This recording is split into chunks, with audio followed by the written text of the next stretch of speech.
लठमार स्थिति, वहां की वैमनस्यता देखते नहीं बनती। वो सुने इस बात को, लखन से शिक्षा लें। लखन की कथा कहानी नहीं है, लखन की कथा एक जिंदगी है। लखन का चरित्र प्रभु प्रेमी जनों एक जीवन है।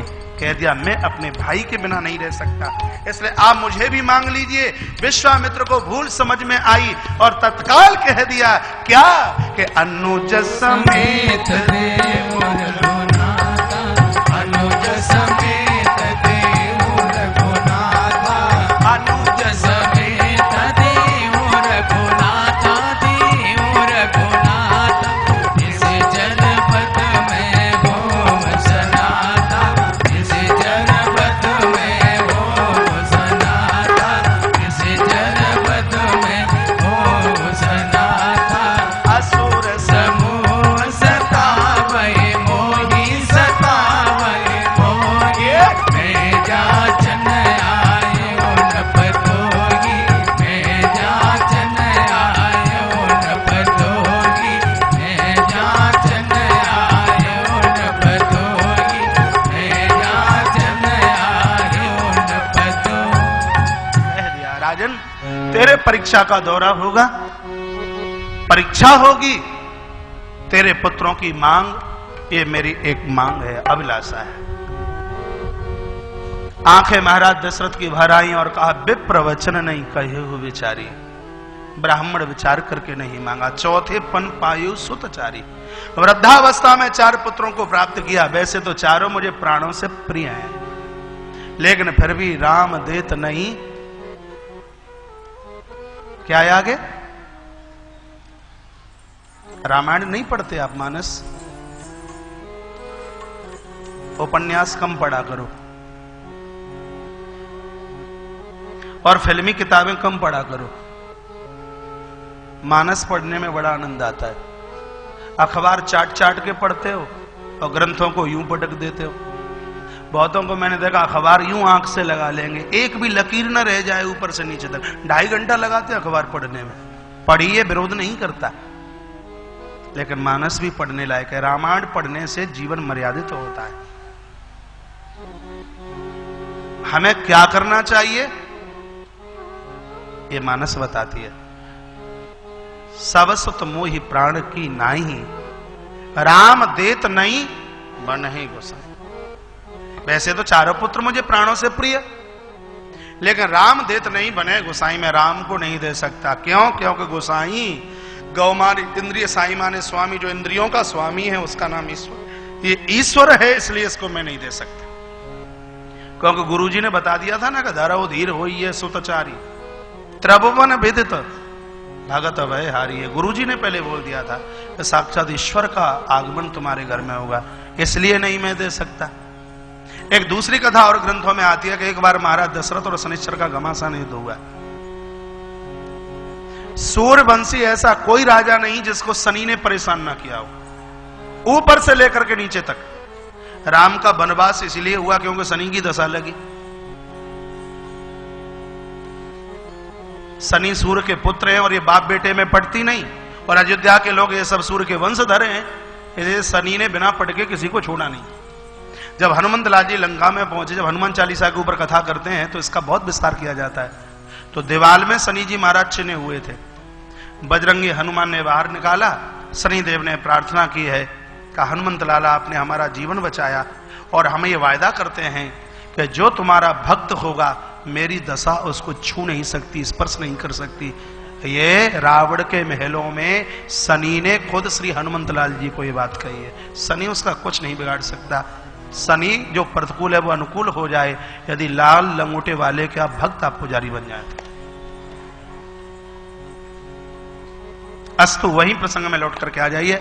तो शनि महाराज और महाराज दशरथ का घमासान युद्ध, जिसमें महाराज दशरथ अतोमृत हो गए, अचेतन हो गए। तो जटायु इनके परम मित्र हैं। जटायु ने देखा अपने मित्र को मूर्छित होता हुआ, तो पंखों पर रख करके अवध में उतार दिया। 2, 4, 5, 7 घंटे के बाद में होश आया होगा। तो महाराज दशरथ ने बैठे हुए जटायु को देखा, रो पड़े। कहा भैया तुमने मेरी जिंदगी बचाई, आप हमसे कुछ मांग लीजिए, तुम्हें क्या चाहिए। महाराज तब जटायु ने कहा और तो कुछ नहीं, कोई औलाद नहीं थी, मरते समय अंतिम संस्कार के लिए यदि एक पुत्र आप मुझे दे देते तो बहुत अच्छा होता। कहा मैं निपुत्री हूं, कोई औलाद तो है नहीं। नहीं, तुम वायदा कीजिए। हाथ में सरयू का जल लिया। महाराज दशरथ ने कहा यदि घर में औलाद होती है तो मैं भले ही एक बेटा हो, उसको मैं तुम्हारी सेवा के लिए तुम्हारे चरणों में मैं खपा दूंगा। जटायु चले गए। समय आने पर प्रभु कृपा से, यज्ञ नारायण की कृपा से महाराज दशरथ के घर में 4 पुत्रों का जन्म हुआ। ज्येष्ठ थे प्रभु राम।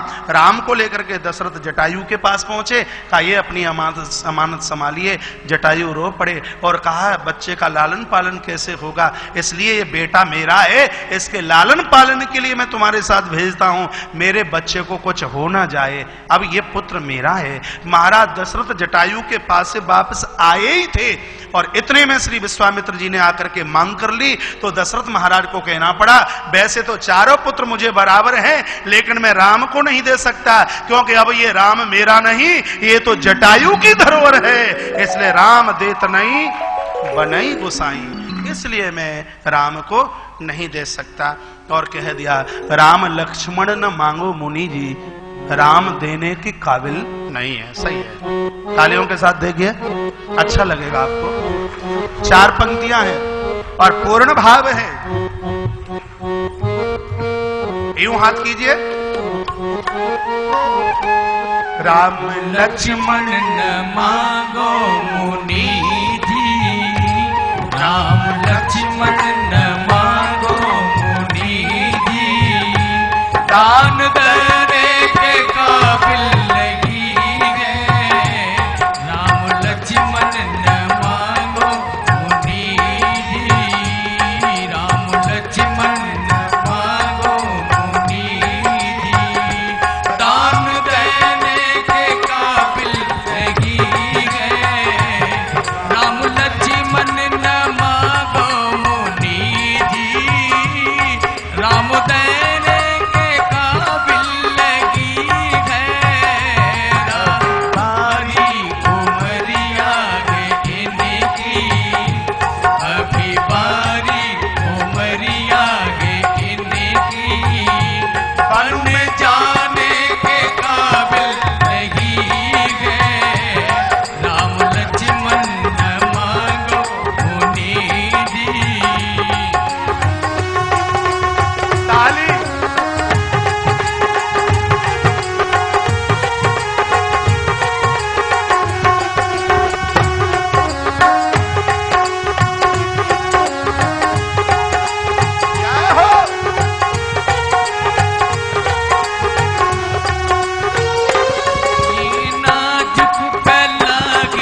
मुझे बहुत प्यारी लगती है, सभी बोलिए मेरे साथ।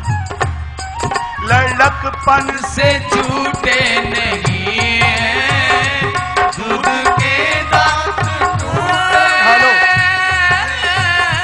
ये लड़कपन से छूटे नहीं है, दूध के दांत टूटे नहीं है। लड़कपन से छूटे नहीं है, दूध के दांत टूटे नहीं है। ये कौशिक की आंखों के तारे, ये कौशिक की आंखों के तारे, तुमको देने के काबिल नहीं है। ये तो कौशिक की आंखों के तारे, ये तो कौशिक की आंखों के तारे, तुमको देने के काबिल नहीं है। राम लक्ष्मण न मांगो मुनि जी, राम लक्ष्मण न मांगो मुनि जी, राम देने के काबिल नहीं है।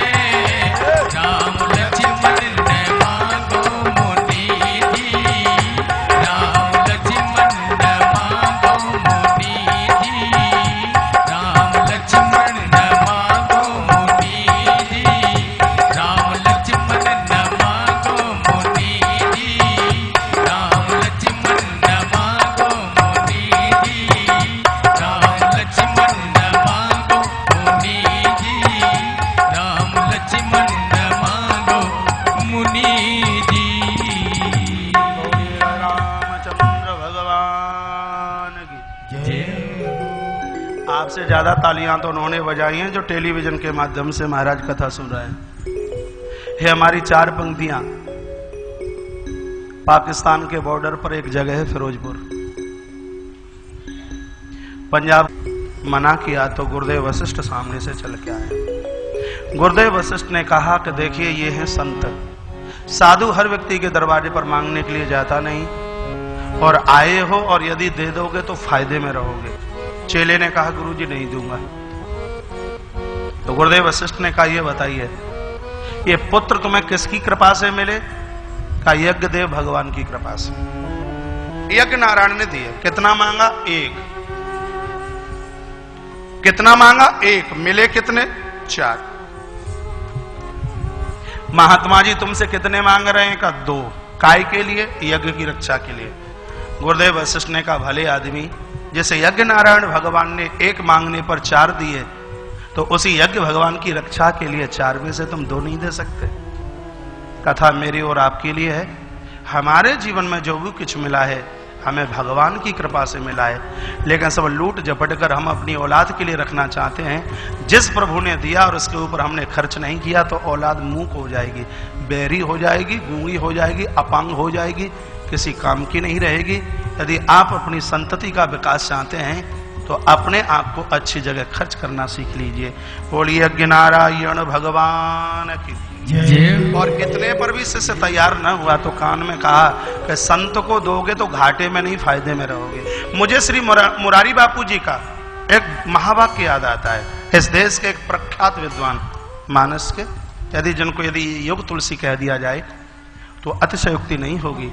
कहीं मैं उनका श्रीलंका का प्रवचन सुन रहा था, वो अपने महाप्रवचन में बोल रहे थे कि किसी संत के माध्यम से आपने कहीं खर्च कर दिया है तो एहसान मत दिखाइए, उस महापुरुष के नाम की ताली बजाइए कि उसके माध्यम से कि तुम्हारी कमाई कहीं असली जगह प्रयोग में आ गई। आपको तो उसका अहिसानबद्ध होना चाहिए। कान में कहा साधु ने मांगा है, कई गुना करके वापस देगा, दो दोगे तो चार करके वापस देगा। और ऐसा किया है। तब वशिष्ठ बहु विधि समझावा, बहु आने की विधि समझाई। कहां छोकरी छोकरी घूमते डोलोगे, तुम देखोगे बेटों का शादी विवाह करने के लिए यहां से दो जाएंगे और उधर से बहू लेकर के आएंगे, गारंटी पक्की बात। और जैसे बहू की बात कही तो कह दिया गुरुजी को महाराज दशरथ ने कहा गुरुजी आप 2 की बात करते हो, तुम कहो तो हम 4 ने दे दें। विश्वामित्र जी ने कहा हमारा काम द्वैत ही चल जागो। महाराज दशरथ नहीं बोल रहे, ये बहू आने की प्रसन्नता बोल रही है। क्या आपको नहीं पता अभी बेटा 15 का हुआ नहीं है, तब से माला घुमाना शुरू कर दिया। अब कब बेटे का विवाह होवे, कब बहू आवे, भले ही आते ही धक्का देना क्यों ना शुरू कर दे, लेकिन कामना करते हैं बहू जल्दी आवे। बहू की बात कही तो तैयार हो गए महाराज, हम देने के लिए बिल्कुल तैयार हैं। दोनों राजकुमारों ने माता से अनुमति मांगी है, पहली बार घर छोड़ रहे, आंखें भर आई हैं। गुरुदेव के चरणों में वंदन प्रणाम करते हुए दंडकारण्य वन के लिए प्रस्थान किया है। रास्ते की स्थिति थी, तब प्रभु ने कहा हमें आप हमारे घर पहुंचा दीजिए, हमें अपनी छोटी माँ की, बड़ी माँ की, मध्य मझोली माँ की याद आती है। तब लगा कि कहीं साधारण बालक तो नहीं है। तब तक लखनलाल ने कहा कि तुम गुरु हो क्या, आप ये बताइए हमारी मैया 10 बार खाने को पूछ लेती और तुमने तो बाल भोग के लिए 1 भी बार नहीं पूछा, हम तुम्हारे संग नहीं जाएंगे। और इतने में तो सामने से गुर्राट की आवाज भरती हुई ताड़का चल करके आई।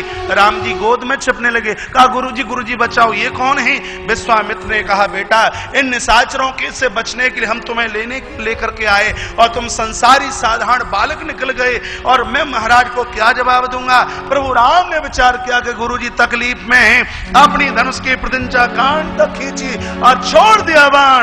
एक ही बाण प्राण हर लेगी, एक ही बाण प्राण हर लीना, एक ही बाण प्राण हर लीना, एक ही बाण प्राण हर लीना, प्राण हर लीना। दीन जान निज पद दीना, दीन जान निज पद दीना, दीन जान निज पद दीना, दीन जान निज पद दीना। ताड़का की छाती में एक बाण अपने इस दुनिया के शरीर को छोड़ती हुई, पंच भौतिक शरीर को छोड़ती हुई भगवान के धाम को चली गई है।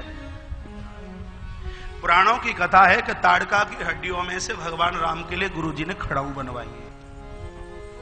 ये वही खड़ाऊ हैं, कल की कथा में आप सुनोगे। 14 वर्ष के लिए इन खड़ाऊओं को अवध के सिंहासन के ऊपर रखा गया। मेरे हिंदुस्तान की तो वो मर्यादा है, वो संस्कृति है, यदि राजा राज्य चलाने में असमर्थ हो तो हिंदुस्तान की गद्दी, हिंदुस्तान का राज्य चरण पादुकाओं के भी द्वारा चल सकता है। और ये आपने कई बार सुना है। इसलिए तो मेरा हिंदुस्तान पूरे विश्व का गुरु है, ये धर्म गुरु है, ये अध्यात्म गुरु है, ये विश्व गुरु है। यहां शालीनता है, यहां समर्पण है, यहां त्याग है, यहां सौंदर्य है, यहां सौहार्दता है, यहां मित्रवत्ता है। यहां लोग अपने लिए नहीं, यहां लोग दूसरों के लिए जीते हैं। गृहस्थ में रहने वाला भी हिंदुस्तान का आदमी साधु है, क्योंकि परमार्थ के कार्य साधुन धरा शरीर, जिसका जीवन दूसरों के लिए वही तो साधु है। अब विचार कीजिए ताड़का की हड्डियों में से खड़ाऊ क्यों बनाई गई, आप पहली बार सुनोगे। ताड़का की अस्थियों में से खड़ाऊ इसलिए बनाई गई। एक बार महाराज दशरथ यहां वन में आए, दोपहर का समय था, पानी पीने को मिला नहीं, महाराज मूर्छित होकर के नीचे गिरे तो निशाचरी ताड़का यहां रहती थी और इसने महाराज के कंठ में जल डाला। महाराज होश में आए, महाराज ने कहा देवी मांग लो क्या चाहिए। ताड़का ने कहा दे दोगे? कहा बिल्कुल दे देंगे, हम रघुवंशी हैं, रघुवंशियों की आन बान और शान है, प्राण चले जाए बरु बचन न जाए। तो हमें अयोध्या का 14 वर्ष के लिए सिंहासन दे दीजिए मांगे। कैकेयी माता ने भी 14 साल के लिए, ताड़का ने भी 14 वर्ष के ही लिए मांगा। तो 14 का भी तो कोई कारण रहा होगा। इसका कारण यह है वासना 14 स्थान पर रहती है, 5 ज्ञानेंद्रिय, 5 कर्मेंद्रिय और चतुष्टय अंतःकरण, मन, बुद्धि, चित्त और अहंकार। ताड़का वासना है, तो वासना 14 स्थान पर अपना शासन चाहती है। और दूसरी बात, खुली हुई बात इस कथा की यह है कि अयोध्या के सिंहासन में 14 सीढ़ियां लगी हैं और यहां का नियम है कि पहले वर्ष राजा पहली सीढ़ी पर बैठे, दूसरे साल दूसरी सीढ़ी पर। वो तो महान राजा है जो 14वीं सीढ़ी पर पहुंच जाए, और जब राजा 14वीं सीढ़ी पर पहुंच जाए तो फिर उसका चुनाव नहीं होता, जिंदगी पर्यंत उस गद्दी पर वो ही राजा रहता है। ताड़का ने सोचा कि 14वीं सीढ़ी पर पहुंच जाएंगे तो फिर तो चुनाव होगा नहीं, हमेशा के लिए अयोध्या की गद्दी फिर हमारी हो जाएगी, इसलिए 14 वर्ष के लिए शासन मांग लिया। ताड़का को मार के नीचे गिरा दिया, हड्डियों में से खड़ाऊ बनाई गई। और जब श्री भरतलाल जी महाराज इन खड़ाऊओं को लेकर के चित्रकूट पहुंचे, परसों पहुंचेंगे, भरत जी ने कहा प्रभु अवध चलिए। राम जी की आंखें भर आईं और कहा कि पहले पिता के प्रथम वरदान को तो पूरा कर दीजिए। पिताजी ताड़का को एक वरदान दे करके गए थे, अयोध्या की गद्दी 14 वर्ष की, राम को तो गद्दी बाद में मिलेगी, पहले पिताजी की उस गद्दी को तो पूरा कीजिए, उस वाक्य को तो पूरा कीजिए। किसको गद्दी दी? कहा ताड़का को।